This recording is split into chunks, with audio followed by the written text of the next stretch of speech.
There's a lot of fear, concern, and questions related to music around Twitch right now as it relates to the DJ program, and I thought that I would jump on here to make a video to try to answer some of those questions to the best of my ability. I made this tweet, which I thought was kind of an interesting chart for people to know about, but it got way more attention than I actually thought that it would for a relatively boring legal framework here. And so that's also prompting me to try to address it a little bit more because I've seen a lot of questions people have. Now, I can't answer all of them because, as I said, there's probably more questions than answers that currently exist right now. And also, it's important to know I'm not a lawyer. And we're talking about legal documents and legal processes and so forth. And so keep that in mind, that I am not a legal expert. And so my interpretation here is going to be based upon how I read it. But if there's anything legal here that you're thinking about for your own stream, you should probably consult a lawyer because they're going to have the better answer for you in terms of the legality of things. So just getting that out of the way at the top. Now that we've said that, we can have a conversation here about the DJ program and music on Twitch and karaoke and a few other things. So I made this tweet August 17th about this new framework that is going to apply to all streamers as it relates to the DJ program and music on Twitch. And that comes from here. This is the reporting process for participating music rights holders, which was released on August 1st, 2024, the same day that the DJ program actually launched. And in it, it describes exactly, hey, this is a copyright stuff. It talks about how they've made a deal with the music industry, and this is how the music industry is going to be able to enforce it. It is very, very similar to a DMCA, but it's important to recognize that it is not a DMCA. In Twitch's negotiations with the music industry to launch the DJ program, what they have effectively done is create a layer between the DMCA and Twitch. So essentially, DMCA, legal framework that applies to everybody. The Twitch music reporting process strike system, whatever they're calling it, it exists in the middle, and then there's creators at the bottom there, right? So historically, if you were to get a DMCA, it's a legal process. They send it to Twitch DMCA legal, and then you get it sent to your channel. You get a notification. Hey, you've been hit with a DMCA. If you were live, you get a 2-day suspension. You have a copyright school. All this kind of processes that ultimately are designed for copyright content for Twitch to be able to basically be hands off and say, hey, we did what you asked us to. We took down offending content. With the deal that they've made with the industry is basically saying, we're going to work with you here. So it's not necessarily as extreme as a DMCA, but the outcome is very, very similar in that through this reporting process, if you violate these rules in the various ways, context is applied, you get a penalty. You get a penalty. You get a penalty, and then your channel is permanently suspended. That's actually more lenient than the DMCA, which would be 3 strikes, you're out. This is technically 4 strikes, you're out. But also, ultimately, it does kind of list here the things that are an issue. If you just play music, nobody's on screen, and you're literally just playing music, bye-bye. That's not going to last for very long. If you're broadcasting DJ streams that include recorded music, you get a warning, you're out. If you do pre-released content, if you do concerts or live performances, or you stream streams that include playback of an entire album, if you're live, they end you live, you get suspended for 48 hours, and you get a warning. Same for report 2, same for report 3, and then 4th report, you're out. And then lastly, for this one as well, this was the one that has kind of caused a lot of concern. People saying, hey, you can't karaoke on Twitch anymore. This actually got way more views than my own tweet, so that's interesting. Essentially saying karaoke, lip sync performances, and song request services, report, penalty, and then channel suspended. Now, it is important to recognize here that while this is a new system that exists between Twitch, the music industry, and creators, it's not new. It's not new. Just this overall framework is new, but Twitch has always prevented you or said that you cannot create music, you cannot do karaoke, lip sync performances, DJ set, radio style broadcasts, cover song performances, visual music depictions. So this has existed for a long time. This is an older one related to DMCA and specific specific uses of music on Twitch. This is the newer framework that applies thanks to the partnership or deal that they've made with the music industry through the Twitch DJ program. So let's quickly address how we got here. And I tried to do that. Twitter's never really the best place to actually explain great detailed things. Again, why I'm kind of making this video.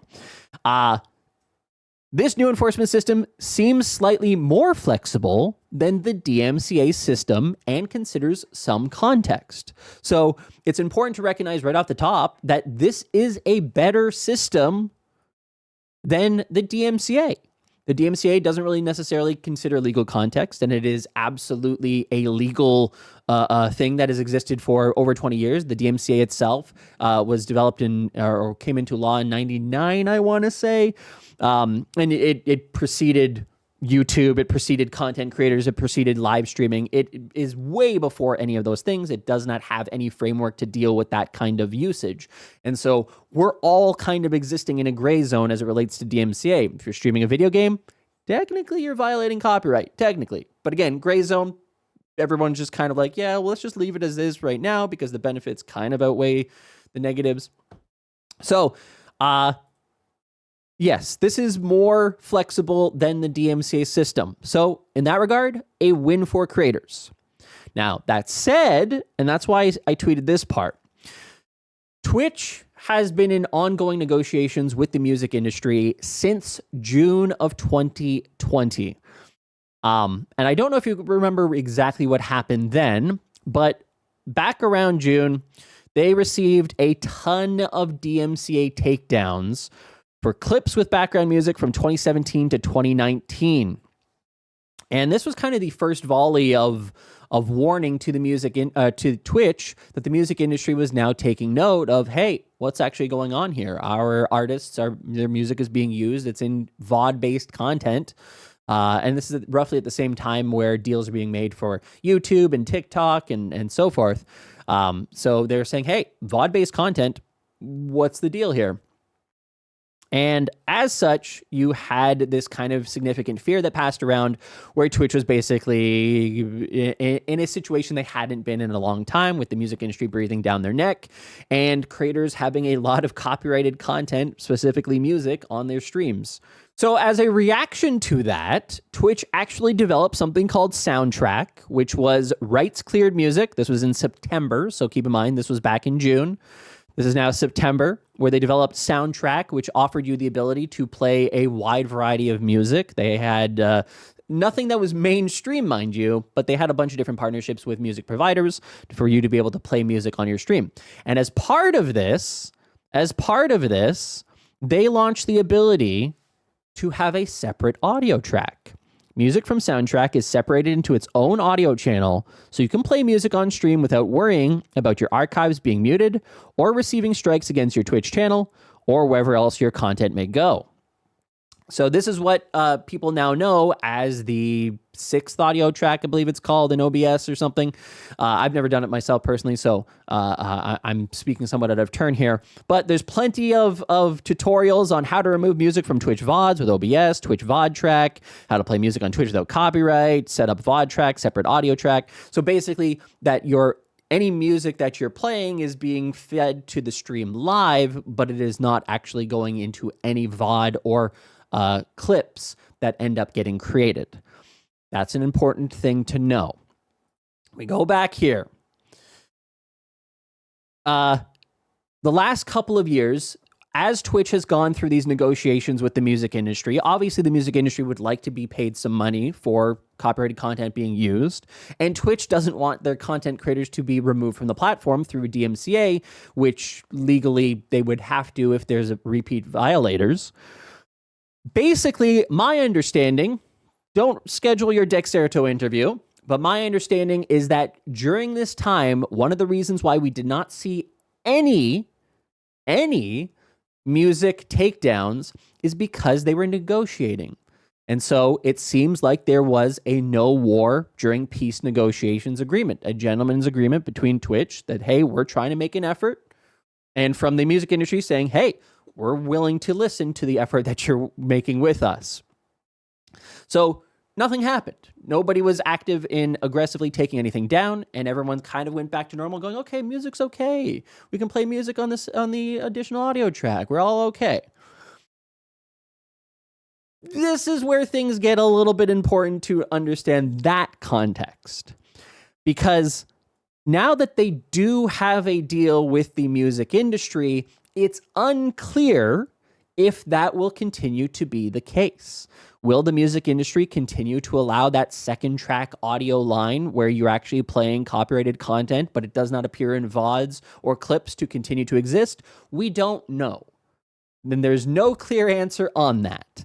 But we know from history, because of the fact that they were in negotiations and there was no significant other DMCA takedowns, that they were kind of on a pause. They were not taking people down. Now that there is an agreement, we don't know what happens next. Will they continue to be lenient? Perhaps. Will they be more strict?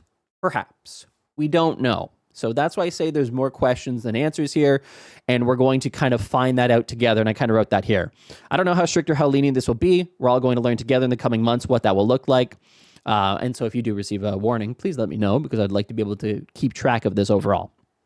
So let's go back to talking about Soundtrack. Soundtrack launched as a reaction to this to try to offer a solution for creators to be able to play music. Soundtrack's now dead. It does not exist anymore, and most of the documentation around it is now gone, including mention of that audio channel in their overall help articles. Again, it still exists in practice. It still is available, but it is not something that Twitch directly offers themselves anymore. Probably a reaction to having made a deal with the music industry.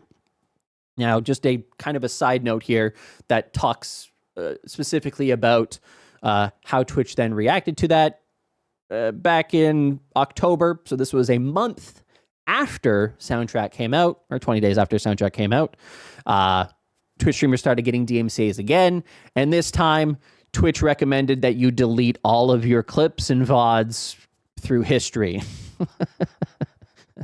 Devin Nash here, a tweet from October 2020. It's insane that Twitch informed its partners they deleted their content and that there's more content in violation despite having no identification system to find out what it is. Their solution to DMCA is for creators to delete their life's work. This is pure gross negligence. So, okay. Now we fast forward back to current times. We now have the DJ program, which is a path. It is a agreement between the industry and Twitch on here's how and when people can play music as their overall content, DJs. We have a reporting process both for DJs, channels enrolled in the DJ program, and channels not enrolled in the DJ program, and various considerations of that kind of content. This overall is not new. And again, going back to this one, can't karaoke, can't lip sync, we can't have any fun on Twitch anymore. This has existed since 2020. It is a standard policy that basically Twitch is designed to protect themselves and to technically protect creators, to be like, hey, this is not, you're not allowed to do this. You're not allowed to do this. You're not allowed to do this. And any single site that has any kind of video, audio content is probably going to have something very, very similar, because all of these things come with slightly different rights requirements, and Twitch doesn't have those and continues not to have these. So again, this is DMCA. This is DJ program new deal that they've made with the music industry. It's effectively the same rule set.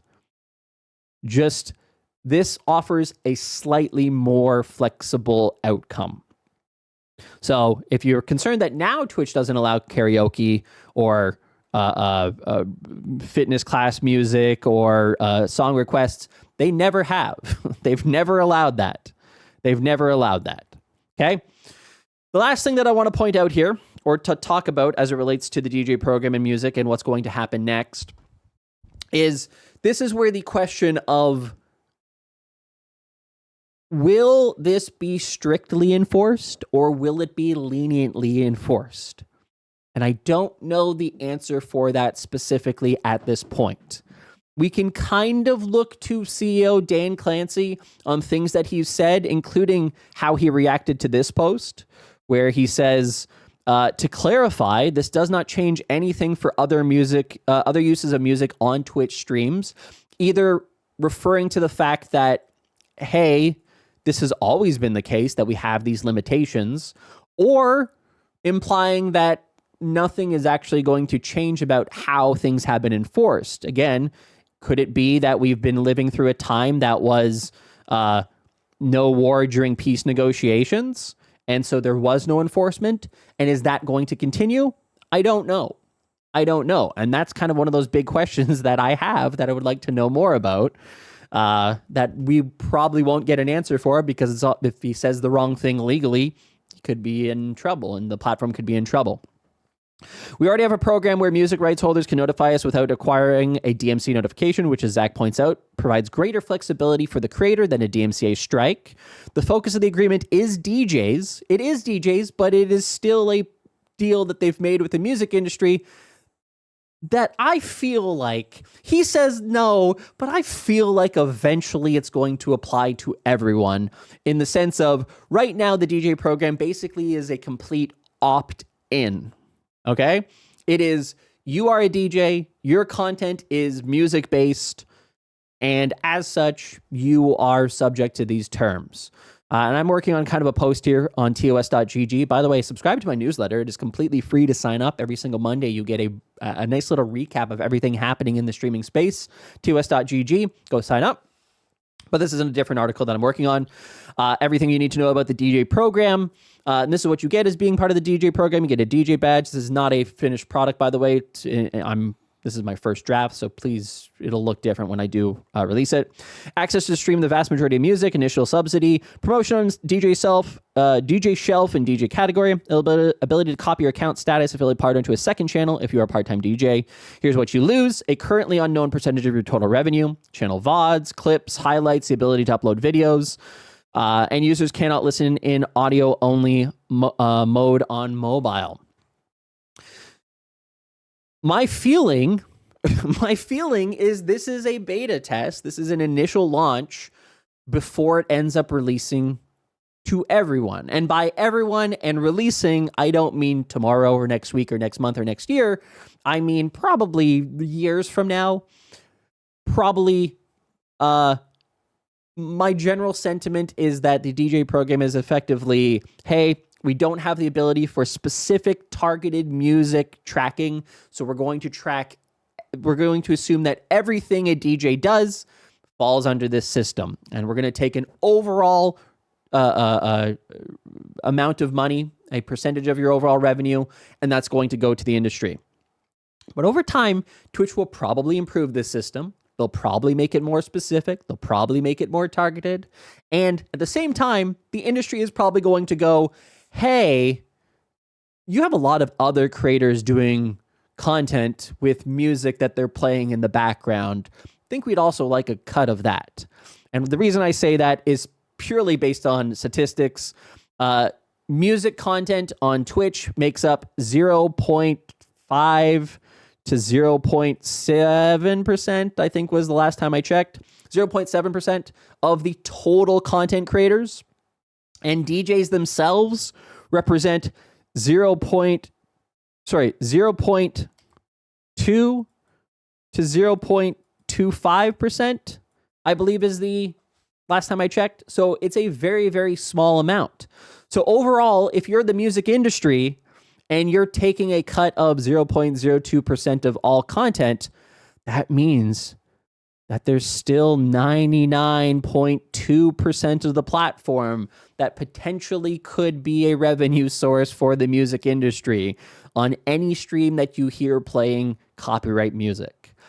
And I just don't think that the industry is going to leave that percentage alone once they have a system on Twitch that works to specifically track individual plays of songs and can be more targeted in how it actually would pay out a royalty for that. And the reason, you can look at YouTube as an example of how that kind of worked there, where they initially kind of went all on board and everything was removed from monetization, or was given over to rights holders, to where it is now, where it's slightly more flexible and you have more options when you do want to do monetization to remove content or replace and so forth. I just think that Twitch's system is obviously very, very basic. And over time, will probably be required to modernize for everybody. That's just my feeling. But again, I might be wrong, but we'll see in 2, 3, 4 years what that actually looks like. But that's my feeling here. As with any policy, this is an interesting quote. As with any policy, it sometimes takes a little while to make sure you effectively enforce without over-enforcement. Okay. Note the deal is not limited to dance music. For example, I expect I will do streams where I play recorded versions of some of my favorite songs and talk about the songs. I will do this from my DJ channel. So, by the way, that'll probably be DJ Clancy because he's already got DJ in his name. So I don't know how that's going to work for him. I'll do this from my DJ channel so that revenue is shared with the rights holders. So, to kind of summarize, a deal with the music industry is better than no deal. The reality is, had Twitch not made this deal with the music industry, A, you would have no DJs, which, okay. B, that may mean that the industry goes, okay, you're not going to give us DJs, we're going to go after everybody. So by making a deal with the industry, they may have bought Twitch time. They may have bought all of us time in order for them to obviously improve the system, to make something more specific, more targeted, rather than something that is a channel level, your entire channel's revenue being taken, a portion of that revenue being taken, to something a little bit more specific, a little bit more targeted as time goes on, as they invest more time and effort into this to ultimately improve the system. So the DJ program, ultimately a good thing for all creators, a new music reporting process and framework, better than the DMCA, a little bit more flexible than the DMCA. That's a win for creators as well. As it relates to the things that you cannot do, you never could. It just wasn't enforced. And I don't know, and this is where the question is, this is where the fear comes from. I don't know what enforcement will look like. I don't know whether or not it is going to be extreme or it is going to be the leniency that we've had for the last 3 years since that significant round of DMCAs in June of 2020 and then in September of 2020 or October of 2020. It was October of 2020 as well. I don't know. And that's not going to help anybody sleep at night. But it will hopefully, these things that have existed since the first couple waves of DMCAs continue to exist. Second track audio, maybe not. I don't know. And then overall leniency in terms of content that is live that the second track audio takes advantage of.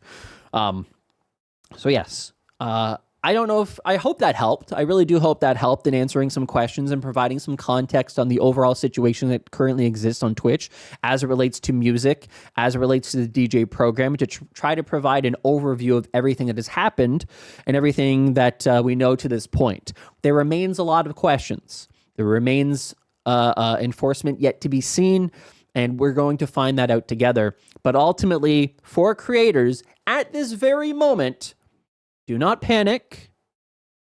Do not panic. The benefit of this system is that if we do end up having a more strict enforcement that says, hey, you can't do karaoke and we're going to send you warnings, at least you get a warning through this system and not the DMCA, which is significantly more restrictive overall. And as a brief side note, as a slight side note that I don't know how I didn't fit in at any other time, when you get your audio muted on VODs, that is a saving grace to you. I see a lot of people get really, really mad about how they got a DMCA music VOD, music mute. And I go, no, that's not a DMCA. That is literally a system by Twitch aimed at protecting you from a DMCA.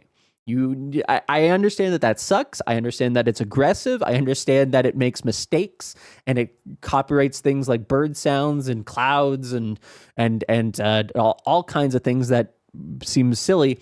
But ultimately, you would much prefer that to be more aggressive and muting more of your VODs than you would to be less protective and risk an actual DMCA takedown or a music penalty, whatever they're calling this exactly. You would much prefer that. Trust me on that. That is a better system than getting an actual warning and putting your channel in jeopardy.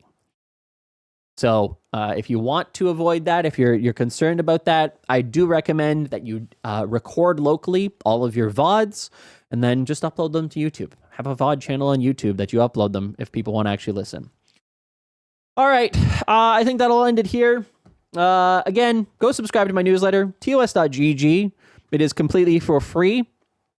You get a weekly recap of everything happening in the streaming space. You also get keys and careers, so opportunities for you, game keys that you might be able to play on stream, and then industry jobs. So if you're looking for work, because Twitch streaming is hard to make a living from, it's completely free to subscribe. And if you're watching this on YouTube for the very first time, click like, subscribe, turn on the notification bell, and leave a comment down below. And a super chat, and a super thanks, and do a super sticker, and subscribe, become a member, all of the things. Do it all. Do it all. All right, with that one, thanks so much for watching. I appreciate you guys. Have a good day. If you have any questions, feel free to ask. And yeah, have a great week streaming. Bye, everybody.